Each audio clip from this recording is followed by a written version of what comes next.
অষ্টাদশ শতাব্দীর ইংল্যান্ডে ইরামাস ডারউইন একটি বিশেষ পরিচিত নাম। তিনি ছিলেন একাধারে বিজ্ঞানী, চিকিৎসক, উদ্ভাবক, লেখক, অনুবাদক। নিজের লেখা জুনোমিয়া নামে বইয়ে তিনি লিখেছিলেন, যেসব প্রাণীর রক্ত গরম তারা সবাই একই সূত্র থেকে এসেছে। এই ধারণাটি খুব সাহসী এবং নতুন চিন্তার খোরাক যোগাবে, তাতে কোনো সন্দেহ থাকার কারণ নেই।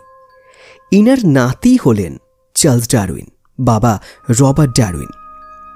1809 সালের 12 ফেব্রুয়ারি ধর্মভীরু গোঁড়া খ্রিস্টান পরিবারে জন্মগ্রহণ করে চার্লস ডারউইন। আজকের লেখায় চার্লস ডারউইনের জীবন কথার জন্য নয়, তার জন্মদিনে তাকে স্মরণ ও চর্চার উদ্দেশ্যেই এই পডকাস্ট। যে কথা না বললেই নয় তা হল সৃষ্টিতত্ত্বের খ্রিস্টীয় যে বিশ্বাসের পরিবেশে তাকে বড় হতে হয়েছিল, তার সারা জীবনের গবেষণা কর্মকাণ্ড সেই বিশ্বাসকেই সমূলে উৎপাটিত করেছে। ডারউইনের বাবা চেয়েছিলেন পুত্র ডাক্তার হোক, সেই আশা ফলবতী না হয় চাইলেন অন্তত যাজক হোক। চার্লস ডারউইন তাও হননি, হলেন প্রকৃতি বিজ্ঞানী। ছোটবেলা থেকেই বাঁধা ধরা পড়াশুনো কোনোদিন তার মধ্যে আকর্ষণ সৃষ্টি করতে পারেনি।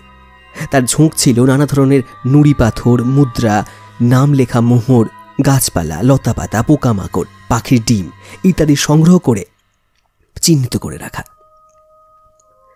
এছাড়া রসায়ন শাস্ত্রের প্রতি তার ছিল এক সহজাত আকর্ষণ ছিল সাহিত্যের প্রতিও।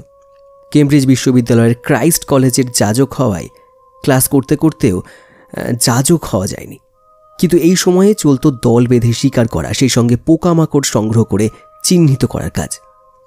সেখানে তার সঙ্গে পরিচয় হয় উদ্ভিদ বিজ্ঞানের অধ্যাপক জন স্টিভেন্স সেনহোর সঙ্গে।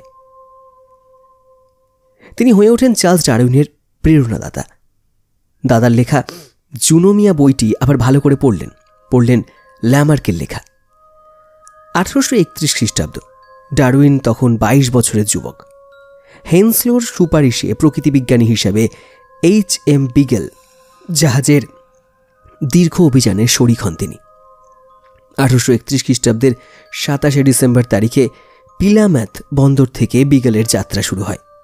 দীর্ঘ 5 বছর ধরে দক্ষিণ ও মধ্য আমেরিকার নানা দেশ, আন্দিজ পর্বতাঞ্চল, গ্যালাপোগাস দ্বীপপুঞ্জ সহ নিউজিল্যান্ড, অস্ট্রেলিয়া পরিভ্রমণ করে কেপটাউন, সেন্ট হেলেনা হয়ে 1836-এর 2রা অক্টোবর ফলমাউথ বন্দরে ফিরে আসেন বিগলে।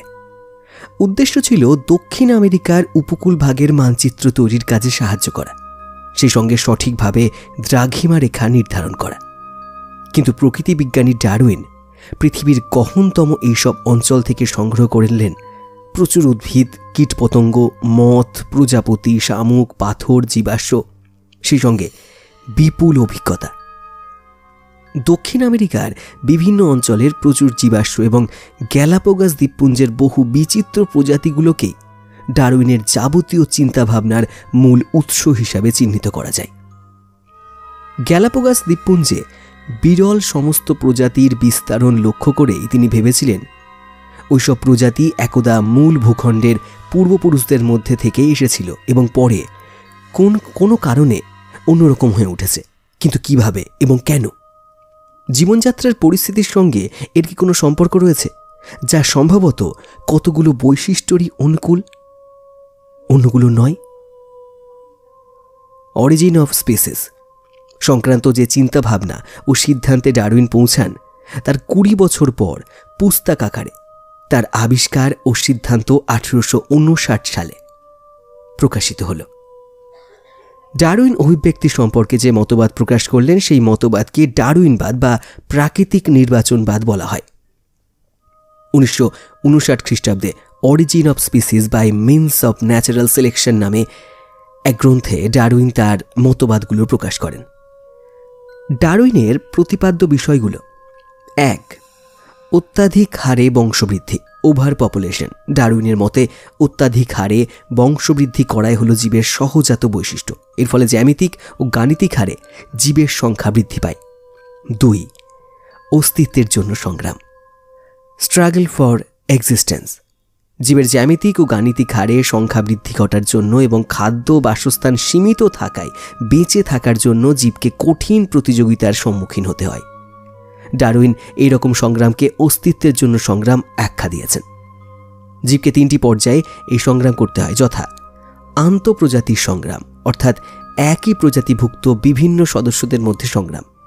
আন্তঃপ্রজাতির সংগ্রাম, প্রথমটা বললাম অন্তঃপ্রজাতি, এবার আন্তঃপ্রজাতির সংগ্রাম অর্থাৎ যে কোনো 2 বা ততোধিক প্রজাতির মধ্যে সংগ্রাম।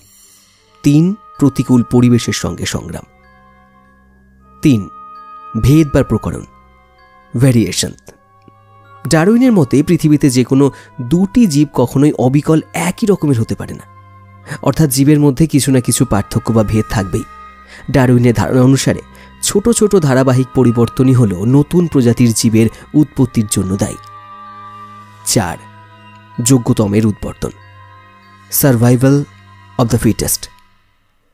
ডারউইনের মতে যে সমস্ত প্রকরণ বা ভেদ জীবের জীবন সংগ্রামের পক্ষে সহায়ক এবং পরিবেশের সঙ্গে অভিযোজনমূলক, তারাই কেবল বেঁচে থাকবে এবং তাদের উৎবর্তন ঘটবে, অন্যরা কালক্রমে পৃথিবী থেকে অবলুপ্ত হবে।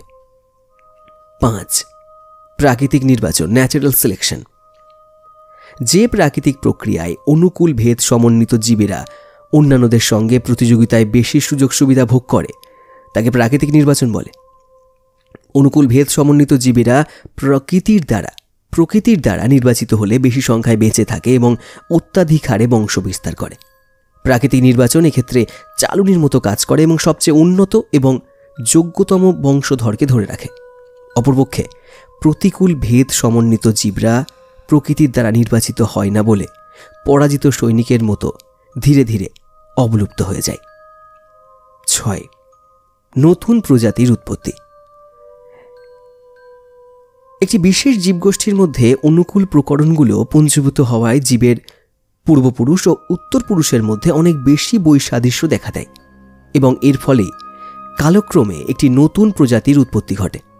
বিবর্তনের ফলস্বরূপ জীবজগতে নতুন প্রজাতির জন্ম হয়। পৃথিবীর জ্ঞান ভাণ্ডারে সংযোজিত হল এক ঐতিহাসিক সম্পদ, অরিজিন অব স্পিসিস। প্রাকৃতিক নির্বাচন তত্ত্ব অবৈজ্ঞানিক ঈশ্বর সৃষ্ট ধারণার বিরোধী। প্রতিবাদে সোচ্চার হলেন ধর্মগুরুরা, পাদ্রীরা। কারণ পরিষ্কার, ডারউইন প্রদত্ত বিবর্তন তত্ত্ব বাইবেল প্রদত্ত সৃষ্টিতত্ত্বের বিরোধী। ফলে ধর্মীয় অন্ধবিশ্বাসের মুখোশ উন্মোচন হল। কেবল বিবর্তন তত্ত্ব নয়, আক্রমণ করা হলো সরাসরি ডারউইনের ওপর। শুধু সভা সমিতি নয়, কার্যক্ষেত্রে নানাভাবে ডারউইনকে হেনস্থা করার চেষ্টা করা হলো। ডারউইনের ছবি বানরের মতো করে কার্টুন আঁকা হলো। মর্মান্তিক হলো সত্য, বিবর্তন তত্ত্বকে মাঙ্কি ল নামে অভিহিত করে আমেরিকার বিভিন্ন প্রদেশে ডারউইনের তত্ত্ব পড়ানো নিষিদ্ধ হলো। তবে বইটি প্রকাশিত হওয়ার সঙ্গে সঙ্গে গভীর মনোযোগ দিয়ে পড়লেন ফ্রেডরিক এঙ্গেলস। পরের বছর কার্ল মার্কস এই বইটি পড়ে 1860 সালের 19শে ডিসেম্বর এঙ্গেলসকে লিখলেন, আমাদের ধারণার প্রাকৃতিক ঐতিহাসিক বুনিয়াদ সৃষ্টি করেছে বইখানা। ঋণ ও কৃতজ্ঞতা স্বীকারের উদ্দেশ্যে ক্যাপিটাল গ্রন্থটিকে ডারউইনের নামে উৎসর্গ করেছিলেন মার্কস। এঙ্গেলস তার ডায়ালেকটিক্স অব নেচার বইয়ের প্রকৃতিবিজ্ঞানের জগতে 3টি ঘটনাকে চূড়ান্ত গুরুত্ব দিয়েছেন: জীবকোষের আবিষ্কার, শক্তির সংরক্ষণ এবং তার রূপান্তরের নিয়ম আবিষ্কার, এবং ডারউইনের আবিষ্কার। ডারউইন তত্ত্বের অনেক কিছুই আজ আধুনিক বিজ্ঞানের চর্চায় পরিত্যক্ত, সংশোধিত হচ্ছে। নানাবিধ প্রশ্ন চলেছে, গবেষণা চলছে, বিতর্ক অবসানের প্রয়াস। এটাই স্বাভাবিক, কারণ বিজ্ঞান এগিয়ে চলে নানা জনের নানান প্রয়াসের মধ্য দিয়ে। যদিও আজ ডারউইনবাদ ও ডারউইনের মতো দিকপালদের ভূমিকা অনস্বীকার্য। পৃথিবীর ইতিহাসে ডারউইন ও তার বিবর্তন তত্ত্ব মৃত্যুহীন, অপরাজেয়। তার জন্মদিনে তাকে শ্রদ্ধা জানাচ্ছি। যে লেখাটি পড়লাম তার সূত্র Darwin on the origin of species by means of natural selection or the preservation of favoured race in the struggle for life, 1895। Darwin, descent of man, 1871। বিবর্তন যুগে যুগে, ব্রেথথ্রু প্রকাশনা। অসংখ্য ধন্যবাদ যন্তরমন্তর পডকাস্টের আজকের বিশেষ নিবেদনটি শোনার জন্য। আপনাদের কি মনে হয় বিবর্তন সম্পর্কে, জীবন সম্পর্কে, জীবনের উৎপত্তি সম্পর্কে? অবশ্যই কমেন্ট বক্সে লিখে জানাতে ভুলবেন না। আর যদি যন্ত্রমন্ত্র চ্যানেল আপনাদের ভালো লেগে থাকে তাহলে সাবস্ক্রাইব করে পাশে রাখবেন, শেয়ার করবেন আপনার প্রিয় বন্ধুদের সঙ্গে। 2 লক্ষ পরিবারের যন্ত্রমন্ত্রর পরিবার আবার আমি চেষ্টা করছি 0 থেকে শুরু করার। অসংখ্য ধন্যবাদ। অজানাকে এভাবেই জানতে থাকুন।